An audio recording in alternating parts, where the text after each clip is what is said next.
बहुत शुक्रिया। क्लास साहब, आप लाहौर में इस वक्त मौजूद हैं और लाहौर में इस वक्त सियासी जो सरगर्मियां हैं और सियासी गहमा गहमी है वो भी उरूज पर है। क्या माहौल नजर आ रहा है इलेक्शन का लाहौर में? पहले तो यहां से स्टार्ट करते हैं। मेरा ख्याल था, मैं जब आया वहाँ से इस्लामाबाद से, मेरा ख्याल था कि लाहौर क्योंकि पाकिस्तान का दिल समझा जाता है और पंजाब जो है आपको पता है एक तरह का पानीपत है। आपने इलेक्शन में अगर आपने विक्ट्री लेनी हो तो जो भी ये आपकी पार्टी पंजाब से जीती है तो वही जाके सेंटर में हुकूमत बनाती है। लिहाजा एक सबसे ज़्यादा जोर जो है पंजाब में दिया जाता है क्योंकि 140 से ज़्यादा इसकी सीटें हैं और again it's a huge number. तो मेरी एक जहन में था कि लाहौर जा रहे हैं और बड़े अरसे बाद वहाँ से ये पॉलिटिकल प्रोसेस को हमने कवर करना है, यहाँ पे लाइव कवरेज भी करनी है, दीगर भी हमने इसको इलेक्शन यहाँ से बैठ कर मॉनिटर करने हैं। तो मेरे लिए थोड़ी सी मस से एक डिसअपॉइंटमेंट सी थी कि लाहौर में वो आपको रंग नज़र नहीं आया। कम से कम अब तक जब हम बात कर रहे हैं, आज अब मंडे है, सोमवार का दिन है, इस सोमवार का, अभी तक तो वो आपको जो एक थोड़ी हीट होनी चाहिए थी, पैशन होना चाहिए था, कुछ ज़रा जज्बा होना चाहिए था, लगना चाहिए था कि अगेन पाकिस्तान में इलेक्शंस हो रहे हैं, स्पेशली लाहौर में हो रहे हैं। तो मुझे तो कोई गहमा गहमी उस तरह की नज़र नहीं है। कोई उसको कहते हैं लैक लस्टर सा एक रिस्पांस है। कहीं कहीं पे आपको कोई बैनर नज़र आ जाते हैं, कोई पोस्टर नज़र आ जाते हैं।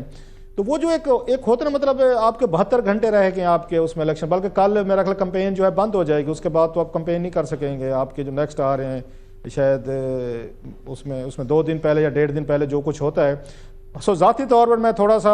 इतना एक्साइटेड नहीं हूँ। उसकी वजूहत हैं, अगर वो पूछेंगी तो देन आई विल एक्सप्लेन। जी, मैं उसी तरफ आ रही हूँ क्लास साहब, क्योंकि ये तो बिल्कुल वो पीक टाइम है जिस टाइम पे कैंपेन्स भी उरूज पर होती हैं और जो सियासी सरगर्मियां होती हैं वो आपको हर गली कोने हर जगह पर नजर आ रही होती हैं। तो वजह क्या नजर आती है? क्या लोग डिसइंटरेस्टेड हैं या कैंपेन की करने नहीं दी जा रही, या कैंपेन स्ट्रैटेजी इस दफा मुख्तलिफ है? क्या वजह नजर आती है? ये बड़ा अहम सवाल है। उस वक्त आपको याद होगा जब यहाँ पर नवाज शरीफ साहब आए थे तो वो अपनी उस पार्टी मीटिंग्स में वो चले गए थे। फिर उन्होंने वहाँ पे अपना इलेक्शन का उनका जो पार्लियामेंट्री बोर्ड था वो टिकट्स, आपको याद होगा, टिकटों की तकसीम में पड़ गए थे। तो लोग कहते थे कि मियाँ साहब जो हैं वो ज़्यादा दिलचस्पी नहीं दिखा रहे, उनको कोई इंटरेस्ट नहीं लग रहा। उस वक्त जो कैंपेन किसी ने अगर तेज़ की हुई थी, वो आपको याद होगा बिलावल भुट्टो जो है तो वो जलसे जुलूस कर रहे थे, अटैक भी कर रहे थे नवाज लीग पे और इन पे तमाम लोगों पे। तो मैंने पहले भी शायद बात हुई थी हमारे शो में कि अगर किसी ने थोड़ा सा पॉलिटिकल माहौल बनाया था इलेक्शन का तो बिलावल भुट्टो ने वो लाहौर से इलेक्शन लड़ के बनाया था। और उस वक्त उनकी जो यहाँ पे उनका जो फैसला था कि मैंने लाहौर से इलेक्शन लड़ना है, और उसके बाद आपको याद होगा चौधरी सरवर साहब की तहरीके अवामी तहरीक के लोग जो थे, अगर तैरुल कादरी साहब या दीगर लोग हैं, तो उन्होंने उनकी सपोर्ट का उन्होंने इंडिकेशन दिया। तो हमें लगा कि लाहौर में कुछ मैच बड़ा पड़ेगा और उनका मुकाबला तारड़ साहब से है यहाँ पर, और शायद कोई नज़र आएगी एक्टिविटी, जलसे जुलूस भी हमें नज़र आए। और इससे हट कर जो लाहौर में मेरी थोड़ी सी उसकी वजह है आप हल्की सी मायूसी की, मुमकिन है अगले 2-3 दिनों में ठीक हो जाए, रश लग जाए, या वो जो हम उस सियासी दंगल की बात करते हैं वो भी नजर आए। वो है मेरा ख्याल पीटीआई पे जिस तरह के क्रैकडाउन हुए हैं, उनकी पार्टी जो है वो बैन हुई है, बैन कहें या उनको झंडा या उनका निशान, अगेन बल्ले का निशान नहीं मिला। खान साहब जेल में हैं, उनको सजाएं हो चुकी हैं, उनके कैंडिडेट्स को टिकट्स जो हैं वो भी साफ ज़ाहिर है उन्होंने पार्टी ने खुद कह दिया फलां फलां लोग हमारे कैंडिडेट हैं। लोगों को पहचानने में बड़ी मुश्किल हो रही है। कुछ हल्कों से लोग जो हैं वो 3-3, 4-4 खड़े हुए हैं, सारे कह रहे हैं जी हम उसके पीटीआई के हैं, लिहाजा उनका वोटर कंफ्यूज है।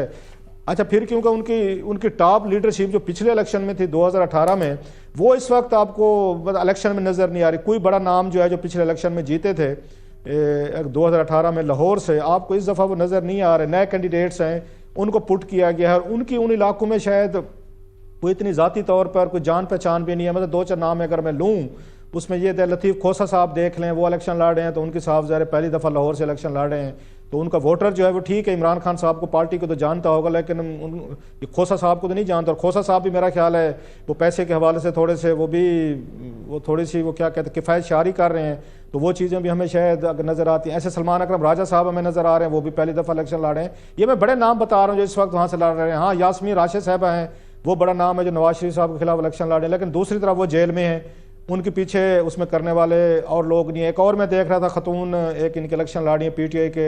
नाम पे, या पीटीआई का जो उन्होंने अपना उनको ओनरशिप दी है, उनका ट्वीट सामने आया है। वो कह रही थी कि जनाब हमारे पास वो पोलिंग एजेंट्स नहीं है और वॉलंटियर्स हमें चाहिए, फौरी तौर पर पोलिंग एजेंट्स हैं। अब अगर आपके पोलिंग एजेंट्स भी नहीं होंगे उस दिन जिस दिन आपने इलेक्शन लड़ना है, तो again it will be very huge, उनके डिजास्टर होगी। फिर आपने फॉर्म लेने हैं जहाँ से सारा इलेक्शन रिजल्ट होना है। ये गालिबन सनम जावेद की बहन है जिन्होंने इल्जाम लगाया है।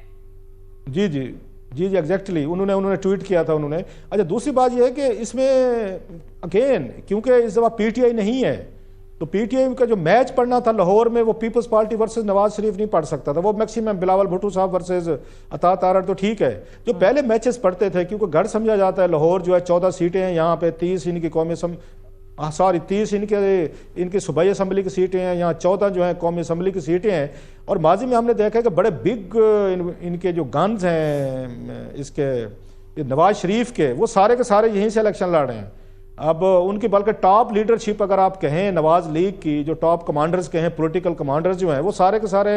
आपके लाहौर से इलेक्शन लड़ रहे हैं। इसके बावजूद तो मुझे वो चीज़ नज़र नहीं आ रही कि बड़ा कोई टफ। अब मुझे नहीं पता कि ये 8 फरवरी को लोग निकलते हैं, वो बहर आते हैं, इमरान खान साहब के लिए वोट डालते हैं, पीटीआई के कैंडिडेट्स के लिए डालते हैं, उस दिन क्या सीन बनता है। सो फार तो हालांकि मैं समझता हूँ लाहौर में ज़्यादा एक्टिविटी होनी चाहिए थी, क्योंकि खान साहब का वोट बैंक भी है यहाँ पे, माजी में उन्होंने सीटें भी जीती हैं, और जब से उनको सजाएं हुई हैं या दीगर, उसके बाद एक सिंपथी का वोट भी उनके साथ खड़ा हुआ है। लेकिन बात वही है, दंगल नजर नहीं आ रहा जिसकी आपने काफी सारी अहम चीजें जो हैं वो इसमें बोल दी हैं। एक टर्नआउट की आपने बात की, 14 सीटों की आपने बात की, बिलावल और अता तारड़ की बात की, ये तमाम चीजों पर आते हैं। पहले ये बताइएगा कि ये जो पीटीआई का आपको जो सिचुएशन नजर आ रही है, ये जो पीटीआई का वोटर नजर आ रहा है, वो ये जो तमाम तर फैसले आए हैं और ये जो पूरी सिचुएशन बनी है, इससे क्या इलेक्शन से डिसइंटरेस्टेड हो गया है या मजीद सिंपैथी का वोट देने का ख्वाहिशमंद है, या मजीद सिंपैथीज ज्यादा हो गई हैं?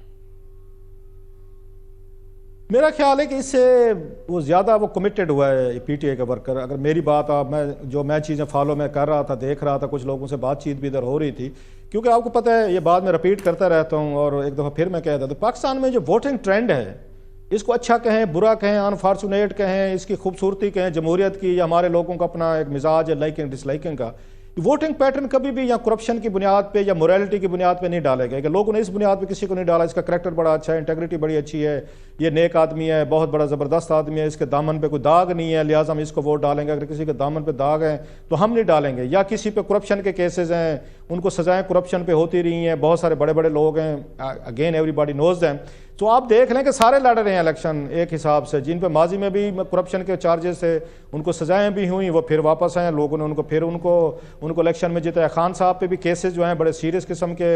उनको फैसले हैं, लेकिन आम आदमी ये समझता है कि ये फैसले जो कराए गए हैं वो पीछे से कुछ और लोग थे, कुछ और इदारे थे, तो खान साहब को उनकी डिफेंस की, उनकी बगावत की और उनके बकौल ना झुकने की उनको सजा दी गई है। लिहाजा ऑलरेडी इस मुल्क में आपको पता है, जैसे मैंने कहा, मोरालिटी और करप्शन की बुनियाद पर तो वोटिंग पैटर्न नहीं होता। अगर होता है तो खान साहब कहाँ पे नजर आते हैं आपको इलेक्शन में, या उनका वोटर नजर आता है, या वोट बैंक होता है, या नवाज शरीफ साहब, जरदारी साहब, या और बड़ी लंबी लिस्ट है, तो ये लोग तो फिर इलेक्शन न लड़ रहे होते, लोग इनको कप के डंप कर चुके होते। So having said all this, Khan साहब का वोट जो है, वो जो केस आए हैं, स्पेशली जो उनका इद्दत के हवाले से केस है, जिस पे समझा गया कि शायद एक बड़ा एक मॉरल क्राइसिस पैदा होगा, रिलीजियस क्योंकि टच था उसमें, तो शायद उससे उनका वोटर जो है वो पीछे हटेगा, या उसको लगेगा यार कि इनके पास जो सादिक और अमीन वाला टाइटल दिया गया था, तो इतना भी वो मतलब जस्टिफाइड या फेयर नहीं था। लेकिन मुझे नहीं लगता कि इस आवाम में, हमारे लोगों में ये कोई इश्यूज़ हैं, बल्कि वो ये समझे खड़े हैं कि डट के खड़ा है कप्तान, हमारा कप्तान डट गया है, और उसको सारी फोर्सेज हैं, पॉलिटिकल हूँ, अदरवाइज हूँ, इदारे हूँ, आलमी कुव्वतें हूँ, तो वो कहते हैं खान कल्ला ही काफ़ी और खान के खिलाफ पूरी दुनिया हो गई, so we have to support him. तो ये जो पैशन है, इसमें सारी चीज़ें, acts of omission and commission जो हैं खान साहब के सो कॉल्ड, अब तो सजाएं हो गई हैं, उनका वोटर इन चीज़ों पे मेरा नहीं ख्याल वो बिलीव रखता होगा। हाँ, मे बी 1-2% शायद कोई इस तरह के लोग हों जो देखते हों इन फैसलों को, इन चीज़ों को। अदरवाइज अगर मुझे नहीं लगता कि खान साहब के वोट बैंक पे कोई इससे, इन फैसलों से कोई असर पड़ा। आपको ये लग रहा है कि इससे बल्कि फायदा हुआ है उनकी पॉलिटिक्स को भी, और उनका वोटर का सेंटिमेंट जो भी है वो मजीद पंप हो गया। अच्छा, ये बताइए कि ये जो 14 सीटें हैं क्लास साहब, इन सीटों की क्या सूरत हाल नजर आ रही है यहाँ पर? मजमूई तौर पर अगर आप देख रहे हैं प्री इलेक्शन सिचुएशन को, तो कौन सी पार्टी की कैंपेन आपको ज्यादा मजबूत नजर आ रही है, या कौन सी पार्टी लीड करती हुई नजर आ रही है? एक तो हमें मानना पड़ेगा कि आप किसी बंदे के मतलब 2 लोगों में मुकाबला हो, आपने तैरने का हो, तैराकी का हो, एक को आप बाकायदा उन लाइफ जैकेट भी दे दें, साथ में एक आधा बोट भी दे दें कि चलो इन केस अगर खुदा ना खासा डूबने लगा तो बोट पे इसको रेस्क्यू कर लिया, रेस्क्यू टीमें भी दे दें जो दरिया के किनारे पे खड़ी हुई। एक अदर आप ऊपर से हेलीकॉप्टर भी कर लें कि अगर जंप करके उनको निकालना पड़े बंदा अगर डूबने लगे। एक साइड पे तो ये फैसिलिटीज़ आप दे दें सारी की सारी, और दूसरी साइड पे किसी बंदे के हाथ पाँव बांध के एक साथ में भारी पत्थर भी बांध दें और दरिया में फेंक के कहें जाएँ जनाब तैर कर दिखाएं, तो रिजल्ट इज़ ऑब्वियस। अब सेम चीज़ है जब हम ये बात करते हैं, लोग कहते हैं आपकी दफ़ा आपको बड़ी हमदर्दी हो रही है जनाब कि इमरान खान साहब के साथ ये कुछ किया गया उनकी पार्टी के साथ, कि उनके उम्मीदवारों को या उनको खुद तो वो जेल में सजाएं कोई 30-35 साल की दे के उनकी पार्टी पे क्रैक डाउन हुए हैं, उनको जेलों में डाला गया है, उनको हरास किया गया, उनकी फैमिली के साथ जो उम्मीदवार थे कैंडिडेट्स उनके उसमें अगेन अब्यूज़ के वाक़यात सामने आए हैं, वो उसमें मफरूर हैं, भागे हुए हैं, मतलब बहुत कुछ क्रैक डाउन हुआ है, सब कुछ है। अब इन हालात में उनको आपने कहा जय जी नवाज शरीफ साहब के साथ अब इलेक्शन लड़े, जिनको वापस लाया गया प्रोटोकॉल के साथ, और फिर उनको उम्मीदवारों के उस घरों पे भी कोई मसला नहीं हुआ, किसी का कागजात रिजेक्ट भी नहीं हुआ, अदालतों में भी उनको नहीं जाना पड़ा, और आराम से इस वक्त उनको पुलिस की तरफ से या उनको लोकल एडमिनिस्ट्रेशन की तरफ से भी कोई प्रॉब्लम नहीं है, बल्कि रेस्क्यू करने के लिए मौजूद है टीमें उनकी। और फिर वो कहते हैं जनाब ये फेयर प्ले तो नहीं है, फेयर मुकाबला तो नहीं है। तो वो समझते हैं, अगर उनका ये कहना है जो इस तरह के उसमें लोग हैं, जब हम ये बात करते हैं कि हाथ पाँव बांध के पत्थर साथ